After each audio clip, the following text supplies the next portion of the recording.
نحمدہ و نصلی علی رسولہ الکریم۔ عزیزان محترم، میں Muhammad Aslam Dodi, chairman liberal party Pakistan آپ سے مخاطب ہوں،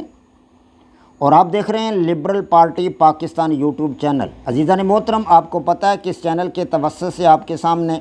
لبرل پارٹی پاکستان کا منشور بیان کیا جاتا ہے، اور میں اسی مقصد کے لیے وقتاً فوقتاً آپ کے سامنے اپنے خیالات کا اظہار کرتا رہتا ہوں۔ عزیزان محترم، liberal party Pakistan YouTube channel آپ کا اپنا چینل ہے۔ میں توقع ظاہر کرتا ہوں اور امید کرتا ہوں کہ آپ اس چینل کو سبسکرائب کریں گے، لائک کریں گے، شیئر کریں گے اور بیل آئیکن کو بھی دبا دیں گے، تاکہ پارٹی کی طرف سے دی جانے والی معلومات اور گزارشات بروقت آپ کے پاس پہنچیں، اور آپ اور آپ کے دوست احباب اور عزیز و اقارب مکمل طور پر ان سے استفادہ کر سکیں۔ عزیزان محترم، آپ اس حقیقت سے آگاہ ہیں کہ لبرل پارٹی پاکستان کے بینر تلے اور اس کے سٹیج سے آپ کے سامنے ان دنوں 4 قسم کے اہم ترین پروگرام پیش کیے جا رہے ہیں، جن میں سب سے پہلا اور عظیم الشان پروگرام قرآن پاک کی تفسیر ہے۔ دوسرا اور عظیم الشان پروگرام سیرت النبی صلی اللہ علیہ وسلم ہے۔ تیسرا پروگرام میری کتاب جدلیاتی لبرلزم کا خلاصہ ہے، جو آپ کے سامنے پیش کیا جا رہا ہے۔ اور چوتھا پروگرام میری دوسری کتاب لبرل نظام حیات کا خلاصہ ہے، جو حقیقی آزادی کی صورت میں آپ کے سامنے پیش کیا جا رہا ہے۔ عزیزان محترم، پچھلے کچھ عرصہ سے میرے دل میں ایک شدید خواہش تھی، اور وہ خواہش یہ تھی کہ ہمارے مذہب اسلام کا جو سب سے پہلا بڑا اور بنیادی جز ہے ایمان،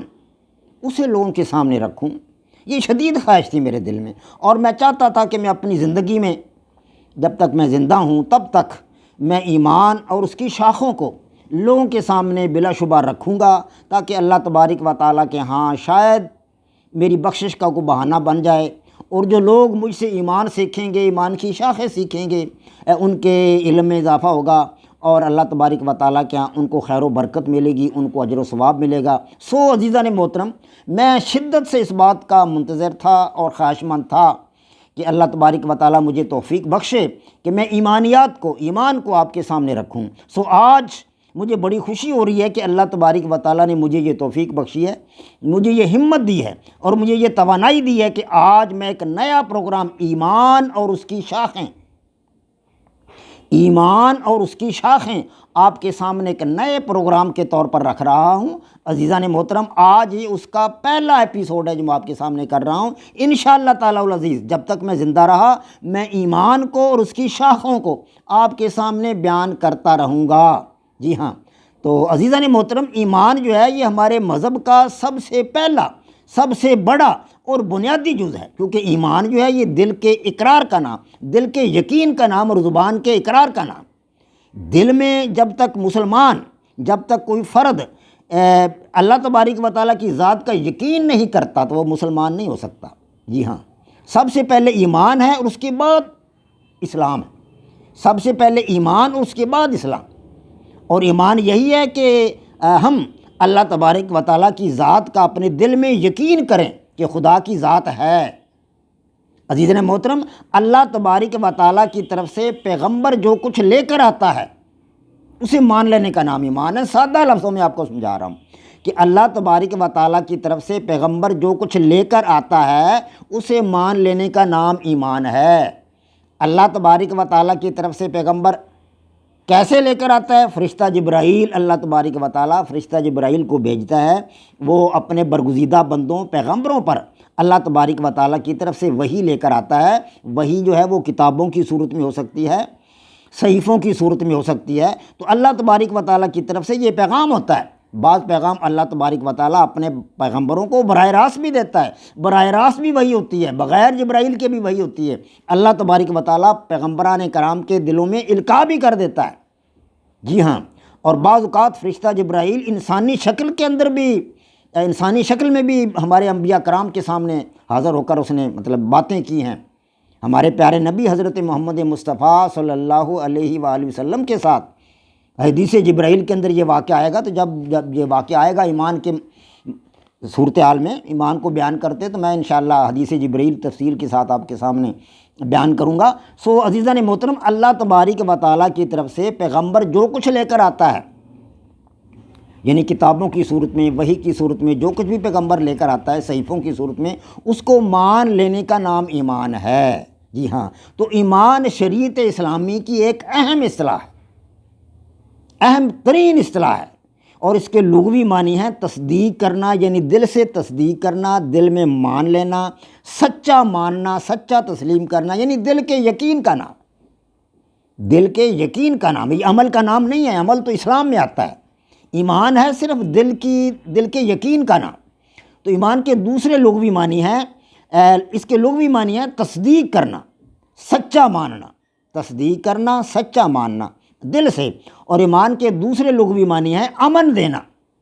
اور شریعت میں ایمان سے مراد سچے دل سے ان سب باتوں کی تصدیق کرنا ہے جو دین کی ضرورت ہیں۔ جی ہاں، سچے دل سے ان سب باتوں کو ماننا جو دین کی ضرورت ہیں۔ تو لفظی معنی اس کے کیا ہیں؟ ایمان عربی زبان کا لفظ ہے، اس کا مادہ امن سے مشتق ہے، یہ امن سے مشتق ہے، اور لغت کی روح سے کسی خوف سے محفوظ ہو جانے کو امن کہتے ہیں، یا دل کے مطمئن ہو جانے کو امن کہتے ہیں، یا پھر انسان کے خیر و عافیت سے ہمکنار ہو جانے کو امن کہتے ہیں، یہ ہے امن۔ تو ایمان کا لفظ بطور فعل لازم اگر استعمال ہو، فعل لازم استعمال ہو تو اس کے معنی ہے امن پانا، امن پانا، اور اگر یہ بطور فعل متعدی کے استعمال ہو تو اس کے معنی ہے امن دینا، یعنی کسی دوسرے کو امن دینا، کسی کو اپنی پناہ میں لینا،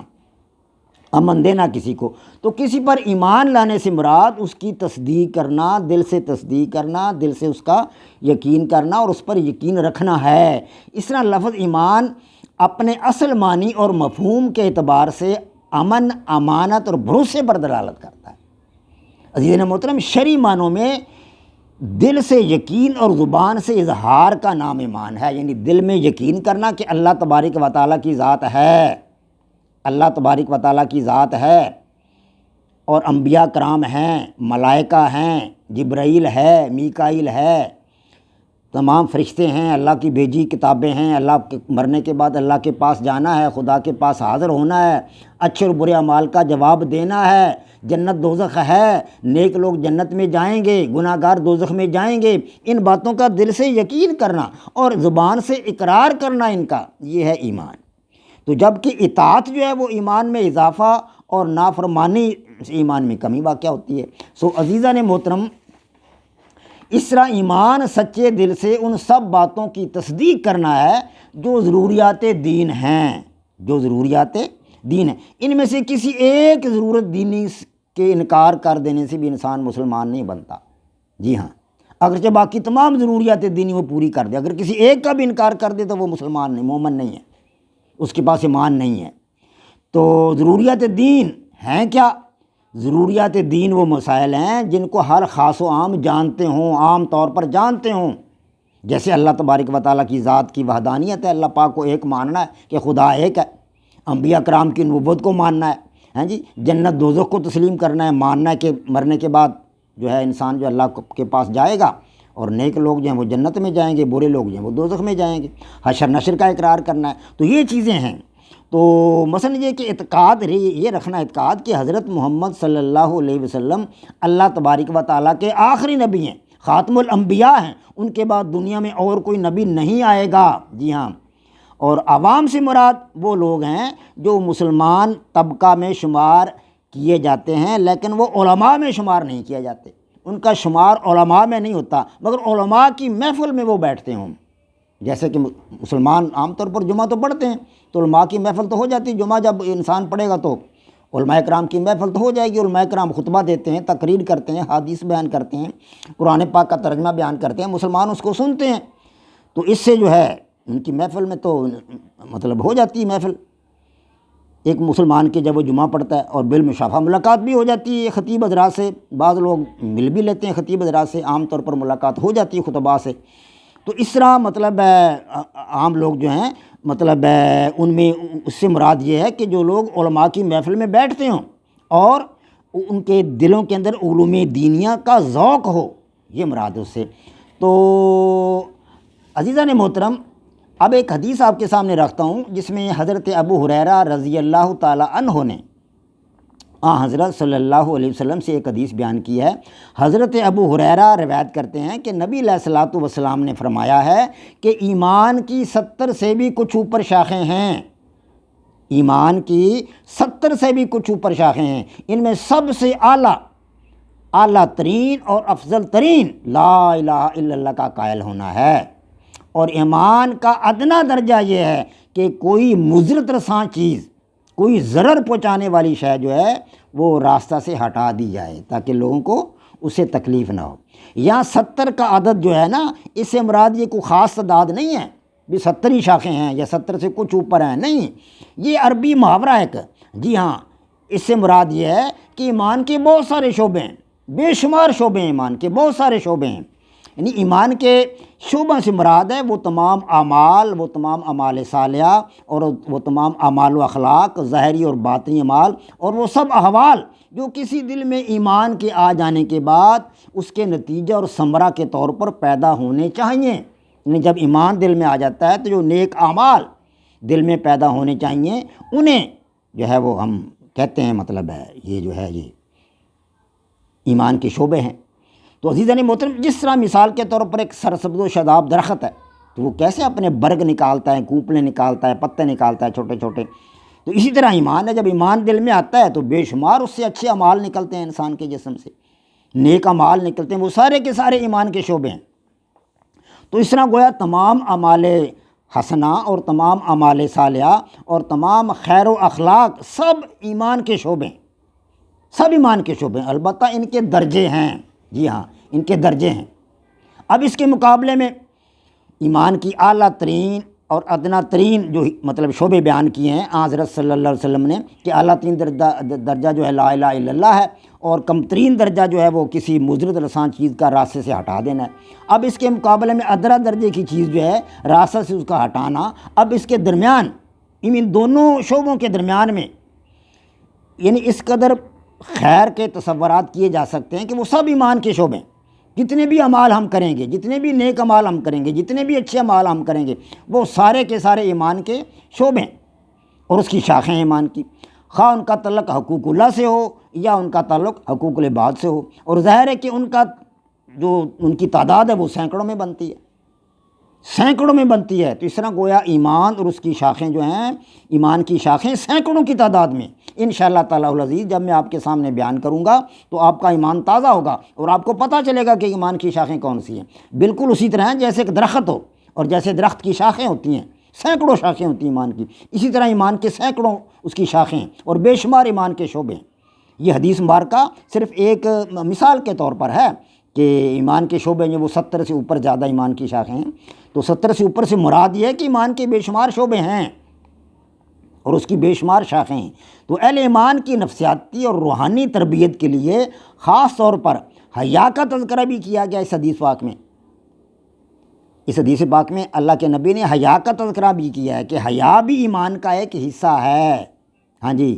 اور اس پر بڑا زور دیا گیا ہے۔ تو اللہ کے نبی نے ارشاد فرمایا کہ اللہ سے حیا کیا کرو، اللہ سے حیا کیا کرو،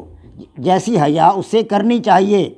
تو صحابہ کرام نے فرمایا یا رسول اللہ ہم تو اللہ تبارک و تعالیٰ کی ذات سے حیا کرتے ہیں۔ آپ نے فرمایا اللہ تعالیٰ سے حیا کرنے کا حق یہ ہے، کیا ہے؟ حق یہ ہے کہ سر میں جو خیالات پیدا ہوتے ہیں ان کی نگرانی کرو، یعنی فاسد قسم کے خیالات اپنے دماغ میں پیدا نہ ہونے دو، اور پیٹ کی اور جو اس میں بھرا ہوا ہے پیٹ کے اندر اس کی نگرانی کرو۔ جی ہاں، یعنی کہ غذا جو ہے وہ حرام نہ کھاؤ، حرام غذا سے بچو۔ اور نمبر 3 پہ اللہ کے نبی نے فرمایا کہ موت اور قبر کو یاد رکھو، موت اور قبر کو یاد رکھو۔ جس نے یہ سب کہا اس نے اللہ تبارک و تعالیٰ سے حیا کرنے کا حق ادا کر دیا۔ یہ ترمذی شریف کی حدیث تھی جو میں نے آپ کے سامنے بیان کی ہے۔ وما علینا الا البلاغ۔ پاک فوج زندہ باد، پاکستان پائندہ باد۔